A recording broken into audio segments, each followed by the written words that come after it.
Et salut à tous, c'est Silver. On se retrouve aujourd'hui pour une nouvelle vidéo sur la refonte du FK. Donc pour la 2.71, ils ont décidé de faire une refonte sur le FK.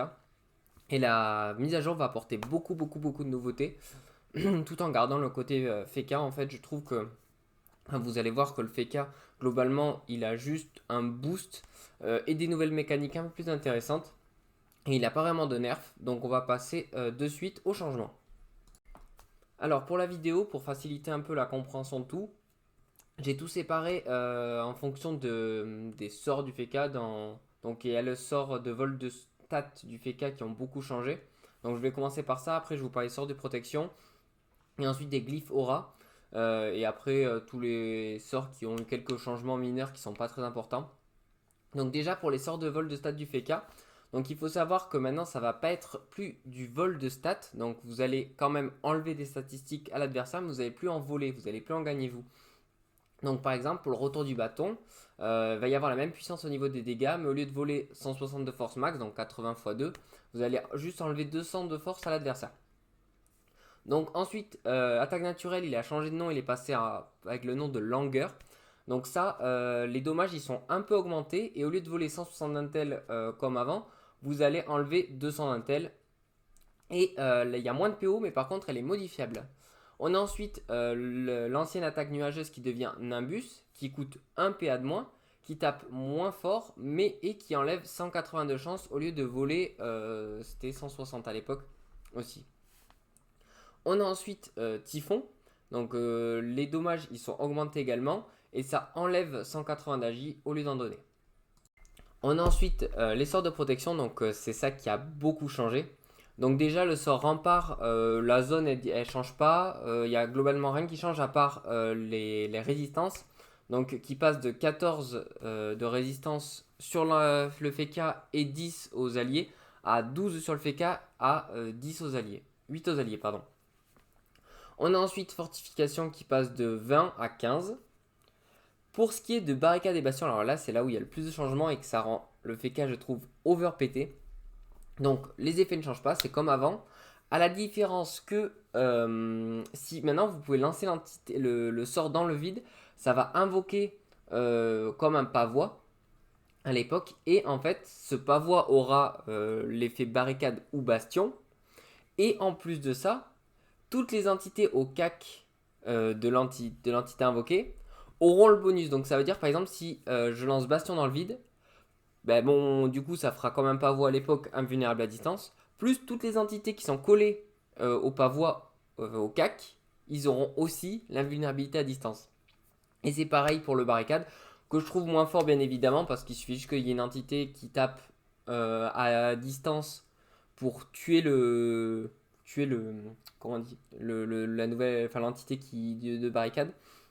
Donc c'est un peu moins fort, mais par contre le bastion, je trouve ça mais overpété. Vous pouvez immuniser une team de 4.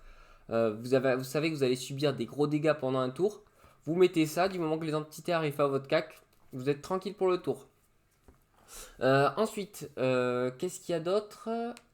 Si aussi, j'ai oublié de préciser que vous pouvez maintenant mettre bastion et barricade sur le même perso.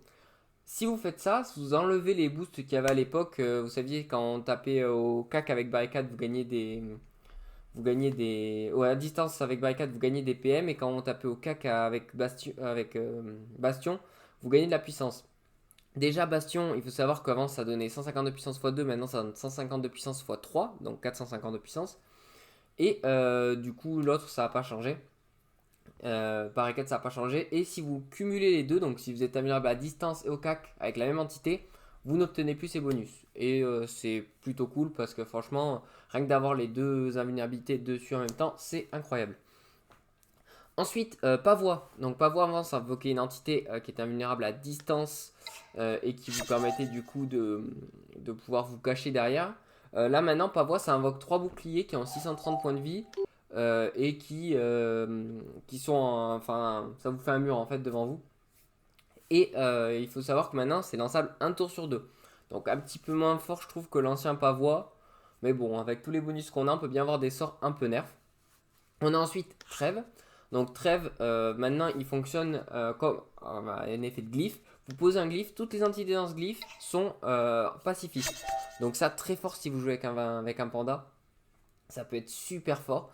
Un panda qui tank pour tanker un tour, vous pouvez taper, les autres ils peuvent pas taper. Genre c'est vraiment incroyable.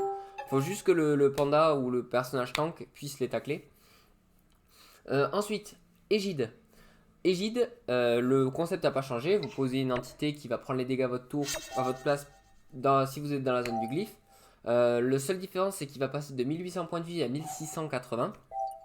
Et comme ils ont fait avec le nombre sort, si vous le lancez dans le vide, ben en fait, enfin, sur une entité, pardon, si vous le lancez sur une entité ce coup-ci, une entité alliée par contre, en fait, cette entité va prendre les dégâts à la place des persos qui sont dans le glyphe. En fait, c'est vous qui devenez l'égide. Donc, je trouve ça vraiment très très fort. J'ai pas essayé encore si ça marchait sur les invocations. Faudra que j'essaye. Ensuite, on a le bouclier FK qui a été un petit peu nerf. Ça passe de les dégâts subis à 0, enfin, x65 à x75. Donc vous subissez 10% de dommages en plus. Et mise en garde aussi. Bon, je l'ai mis dans les sorts de protection. Il booste de 400 de puissance maintenant uniquement les glyphes et plus 200 de puissance, plus 200 de puissance glyphes. Et également, il ne bloque plus les effets de protection. On passe maintenant au glyphora. Donc les glyphoras, c'est un peu tous les glyphes qu'il y avait avec glyphe de perception, glyphe d'itinérance, glyphe fulminant et je ne sais plus le dernier, glyphe protecteur. Maintenant, il faut savoir qu'on peut lancer comme à l'époque. Vous lancez sur une entité et vous obtenez les glyphes, les mêmes glyphes avant. Sauf que maintenant, vous pouvez aussi les lancer au sol. Alors qu'est-ce que ça fait quand vous laissez au sol? Donc déjà, ils ont tous changé de nom. Donc glyphe d'itinérance est devenu verglas. Il y a un boost de dégâts sur le sort et les bonus restent inchangés. Donc quand vous lancez sur le sol, en fait, vous allez avoir une entité qui va apparaître. Je vous en parlerai plus tard parce que c'est la même pour toutes. Et en fait, le glyphe va apparaître autour de l'entité. Au lieu d'apparaître autour de vous ou autour du mob, elle va apparaître autour de l'entité.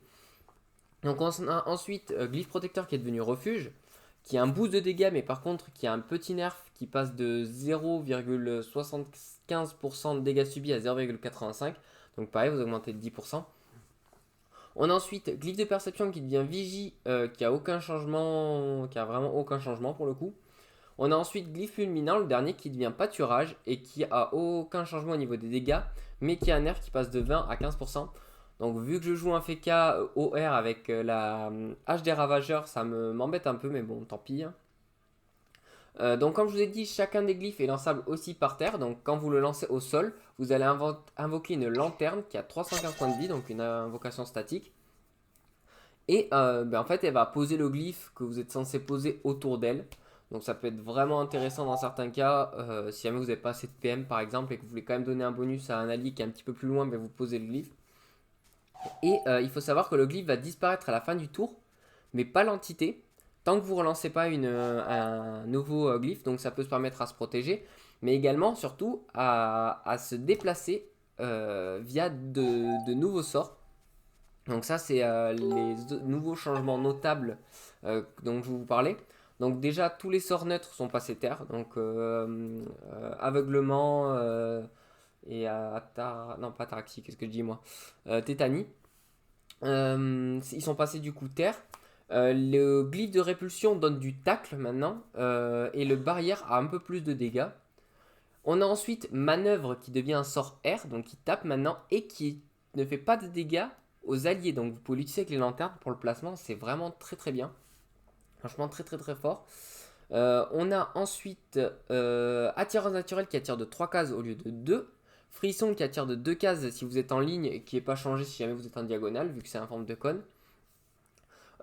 Tension, ça devient giboulet maintenant qui tape un peu moins fort mais qui coûte 4p au lieu de 5. Alors ça c'est super cool parce que du coup les 5p ça faisait vraiment très mal à l'époque. Là maintenant vous avez une tension, certes ça fait moins de dégâts mais c'est pas grave parce que ça permet de repousser plus facilement. Et on a torpeur qui attire de 2 cases. Et on a un nouveau sort qui est vraiment très très très fort qui s'appelle Escapade qui fait reculer le FK du coup de 4 cases et qui est lançable à 6 PO modifiables.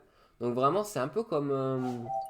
comment il s'appelait ce sort de panda Nausée? Non c'est pas nausée. Je sais plus le sort R là qui est repoussé. Enfin, franchement, j'ai essayé, c'est vraiment pété pour fuir un truc. C'est lançable au cac aussi, donc si vous êtes au cac, vous pouvez vous barrer tranquillement. Si vous êtes loin, vous pouvez aussi vous battre, vous barrer tranquillement. Et ce sera remplacé du coup boursouflure. Et ensuite, on a un nouveau passif sur le FK. Ça, c'est cool, j'aime bien les passifs. Qui s'appelle Étoile du Berger. Qui fait que quand vous êtes dans un glyphe, dans les glyphes du FK, vous gagnez 25% de résistance dans l'élément du glyphe. Donc si vous avez lancé le glyphe feu, vous gagnez 25% de résistance feu, le glyphe R 25% de résistance R. Donc c'est vraiment vraiment très fort. Et il faut savoir que ce bonus peut être donné aux alliés grâce à bouclier FK ou avec Ataraxie, j'en ai marre avec Ataraxie, avec mise en garde. Donc vraiment c'est très très très fort. Vous pouvez donner ces bonus là assez facilement au final. Donc ça voilà, ça c'est vraiment pour les gros changements du FK. Donc maintenant, qu'est-ce que je pense de cette mise à jour? Ben, je trouve que si ça reste comme ça va être très très très fort. Rien que le bastion, enfin, je le trouve incroyable. Le cercle de barricade, je le trouve vraiment pas ouf. Ça servira vraiment que si l'entité qui tape vraiment au cocac ou si l'entité est conne et vous décide de taper avant de taper le bouclier. Bon, après, c'est toujours un bonus, j'ai envie de vous dire, vu que le sort reste inchangé. Sinon, à part ça, il y a que des bonus. Le FK il devient hyper mobile grâce aux lanternes et à manœuvre. Même un FK qui joue pas forcément R, il va s'en servir tout le temps. Donc franchement, je trouve que c'est une mise à jour. J'avais très très peur et en fait, je suis très agréablement surpris. Et j'espère que ça poussera des gens à jouer un peu plus FK parce que malgré le fait que ce soit une classe qui est super sympa et qui est plutôt populaire, c'est vrai qu'il n'y en a pas non plus des masses. Donc j'espère en tout cas que cette petite vidéo vous aura plu. Et moi je vous dis à la prochaine pour une prochaine vidéo.